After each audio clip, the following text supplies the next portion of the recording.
খাগড়াছড়ির বাবুছড়ায় BGB battalion সদর দপ্তরে হামলার ঘটনায় অন্তত 250 জনকে আসামি করে মামলা করা হয়েছে। তবে এই ঘটনায় এখনো পর্যন্ত কাউকে আটক করেনি পুলিশ। এদিকে পাহাড়িদের উপর হামলার উল্টো অভিযোগ এনে আগামী রোববার জেলায় আধাবেলা অবরোধ ডেকেছে পাহাড়িদের 3টি সংগঠন।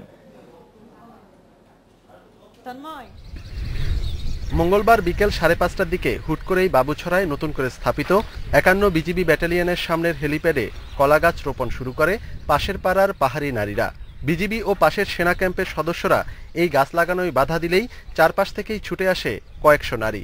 দেশীয় অস্ত্র নিয়ে হামলা চালানো হয় বিজিবির নির্মাণাধীন ব্যাটালিয়ন সদরে। ভেঙে দেয়া হয় 3টি নিরাপত্তা চৌকি। পরে পুলিশ এসে রবার বুলেট ও টিয়ার সেল ছুড়ে পরিস্থিতি নিয়ন্ত্রণে আনে। বিজিবি বলছে, সব ধরনের আইন মেনে ভূমি অধিগ্রহণ করার পরও বিনা উস্কানিতে পরিকল্পিতভাবে হামলা চালানো হয়েছে।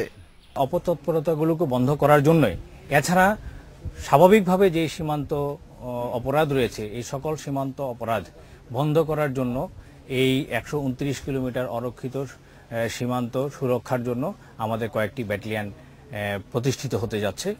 তবে পাহাড়ি নেতাদের অভিযোগ, প্রথাগত আইন না মেনেই বিজিবির জন্য জমি অধিগ্রহণ করেছে সরকার। আমাদের এখানে যে ট্র্যাডিশনটা আছে, কোন জায়গা জমিন অ্যাকুইজিশন করতে হলে, একটা প্রসেস করতে হলে লোকাল হ্যান্ডম্যান মতামত নিতে হয়। কিন্তু এই যে এখানে লোকাল হ্যান্ডম্যানের মতামত নেওয়া হয় না বলে আমরা জানি। এইটাই মোটামুটি আইনের প্রক্রিয়ার মধ্যে একটা আর কি।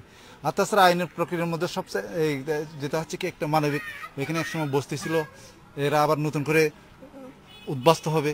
এদিকে বিজিবির উপর হামলার পর উপজেলা জুড়ে থমথমে পরিস্থিতি বিরাজ করছে। অনুপম শীল, ইন্ডিপেন্ডেন্ট নিউজ, খাগড়াছড়ি।